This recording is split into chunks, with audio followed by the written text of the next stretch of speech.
Let's begin 2,000 kilometres east of Paris to Moldova, a small former Soviet republic, about a fifth of the size of France, population 2.5 million, with Romania to the west, Ukraine to the east, and with a pro-Russian breakaway republic within it, Transnistria, which takes about 12% of the territory.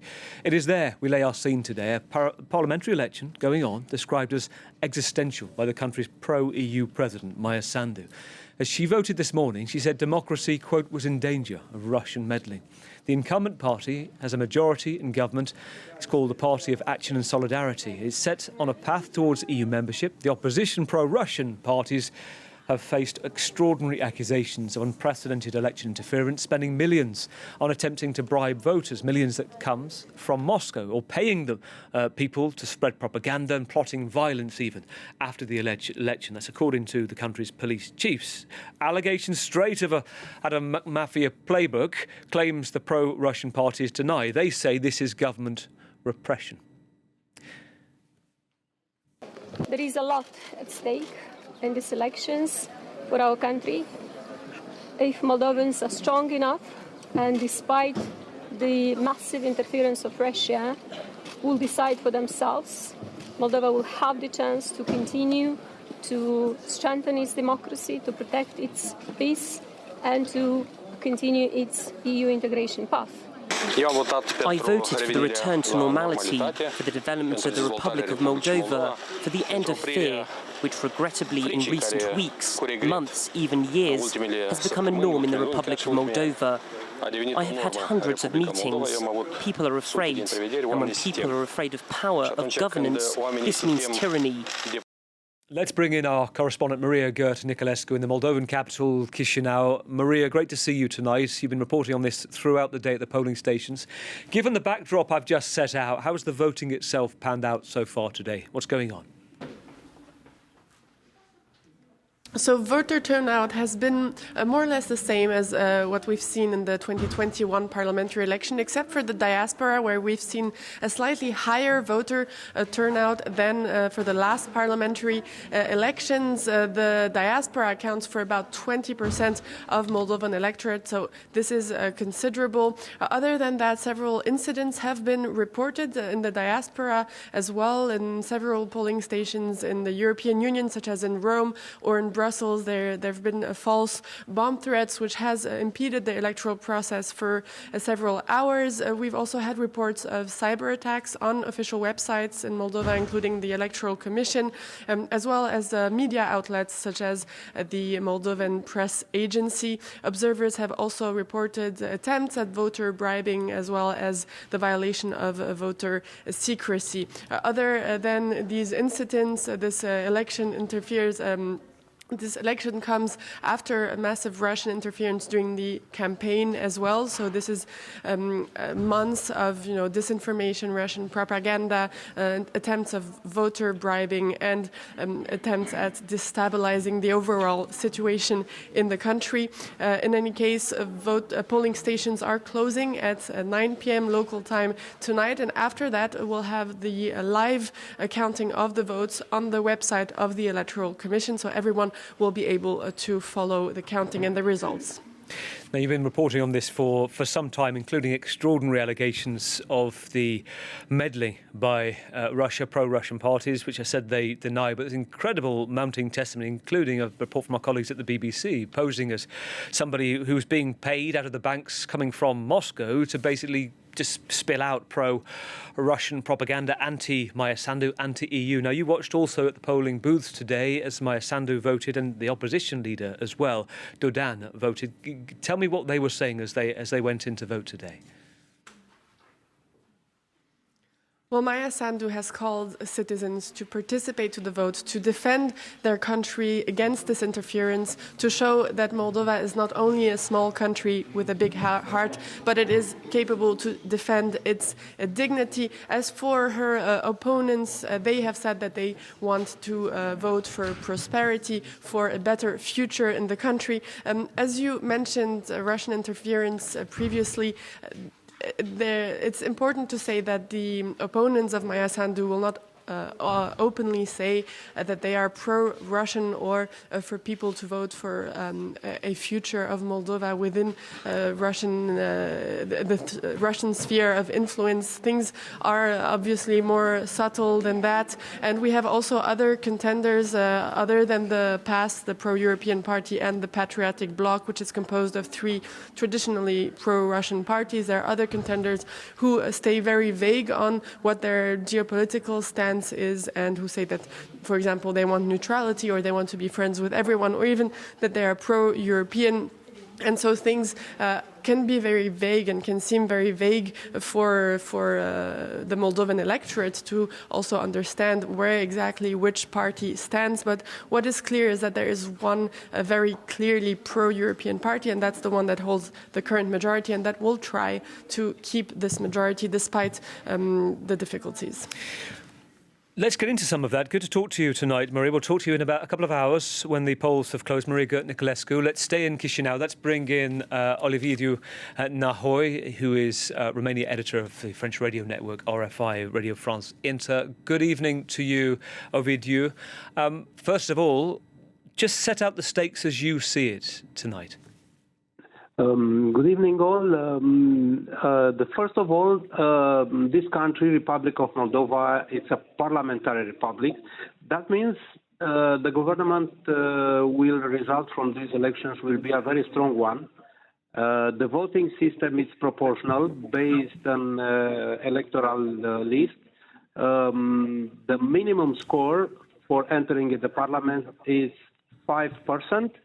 No exit polls are published, but by midnight local time, 11 p.m.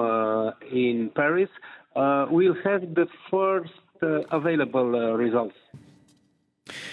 When we were just listening there to Maria talking about the scale of interference allegations, just set out for us the kind of fork in the road, this kind of crossroads moment for Moldova. We hear it before, but given the level of allegations that this is unprecedented, the kind of hybrid attacks that we're seeing, those stuck in the middle of all of this sort of set out for us how split Moldova seems, even without all of this Russian interference, when it comes to Europe or going back into the sphere of Moscow. Yes, of course, Russia is very disturbed by the European option of the Republic of Moldova.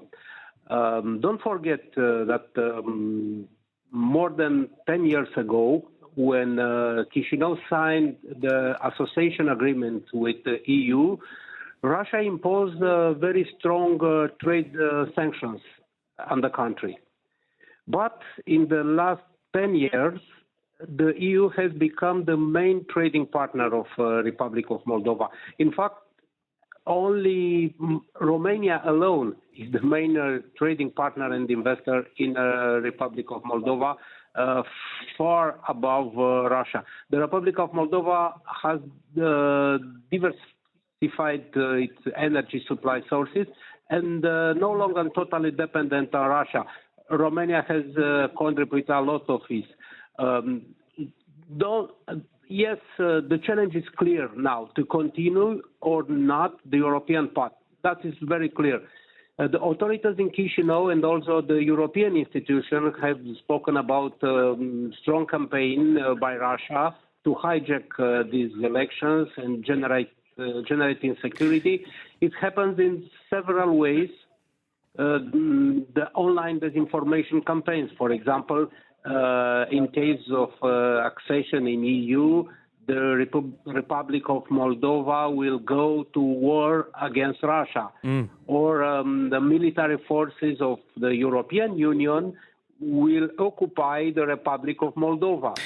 A large number of priests subordinate to the Russian Patriarchy are campaigning in the churches and in Telegram channels for pro-Russian parties. Another method is buying votes, electoral bribery. Investigations by the authorities and the press have proven the existence of a network of corruption centered in Moscow, large amounts of money reach voters to influence their choice. There is cash, but also cryptocurrencies. Yes. Finally, yes, the trades.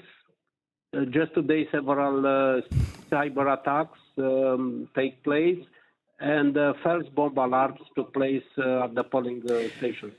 I've seen some of the reports. They are incredible, the allegations, just the level of it, the millions being pumped in, having radio stations, I think a TV station set up 24 hours coming from Moscow, 24-hour news in quotation mark of what's going on in Moldova, people being bribed, people being paid for, given a salary that comes directly from Moscow, is the central allegation from the chief of police in Moldova, where they kind of constantly stir and agitate against Maia Sandu, against the EU message. Things that come out of the realm of the ridiculous. For example, that Maia Sandu bought sperm from Elton John. You may laugh at that, but this is a population of 2.5 million people, to which the chief of police says these are viral tweets and TikTok and Instagrams that have been seen 50 million times.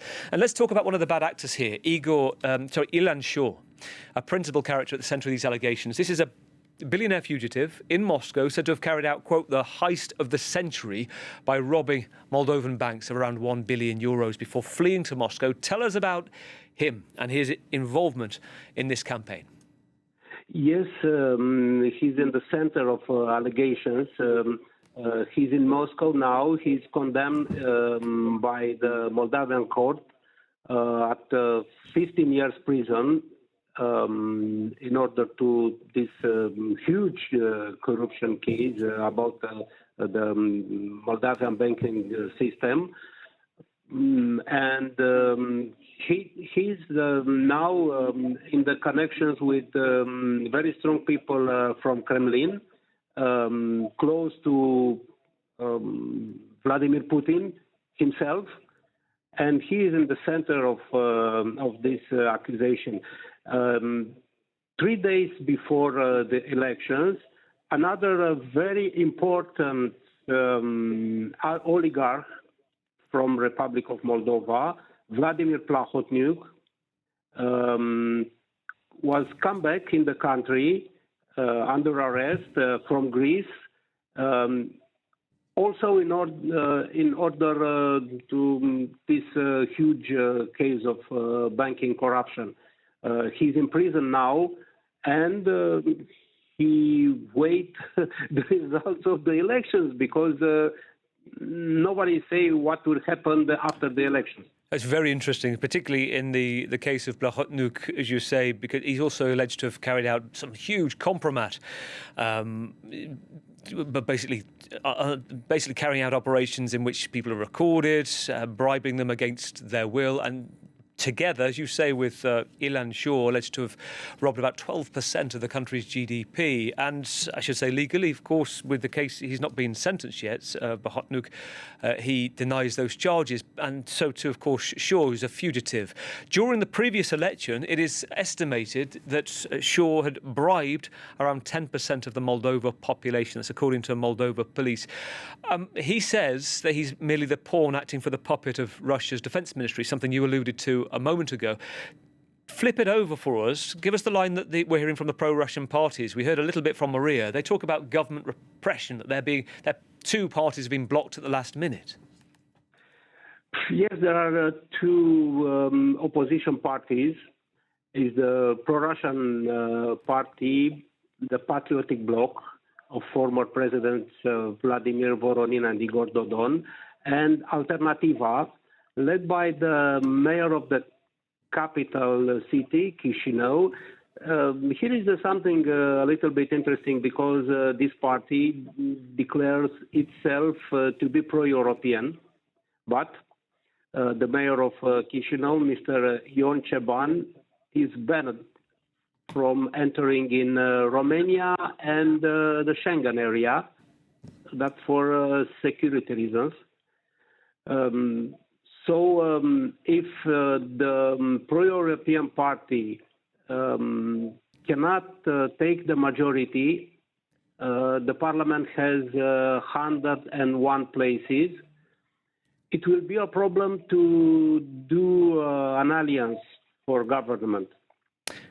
There is another party, the fourth party, our party, Partidul Nostru. They have some chances to enter in the parliament. Its leader, it's a very eccentric man, Renato Sate is his name, and the party's orientation is very unclear. Briefly, if we see a result come through, it looks like some of the pro-Russian parties have won, and including the main opposition, which says it wants to continue towards the EU, but also pivot back towards better relations with Mr. Putin and with Moscow. Tell us about the Ukraine factor and the concern that, there could be a kind of Belarus situation where you've got troops unable to be stationed in Transnistria. Tell us about your thoughts on how that could be a potential factor for the future. Yes, Ukraine, it's a very important factor.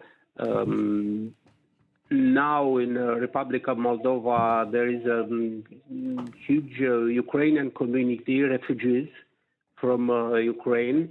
That is a problem, social and economical problem for a very poor country like Republic of Moldova. It's the war. The war is very close. Sometimes the drones from Ukraine pass over the Republic of Moldova, like Romania also. It's a huge disinformation about the war. As I said, the Russian disinformation say if Republic of Moldova will be a member of the European Union, this country will enter in the war against Ukraine. Very, very interesting. Good to speak to you tonight, Ovidiu. We'll be keeping an eye on what goes on. Of course, so will you much more closely there. Ovidiu Nahol, the Romanian editor of the French radio network RFI, Radio France Inter. Thanks for talking to us tonight.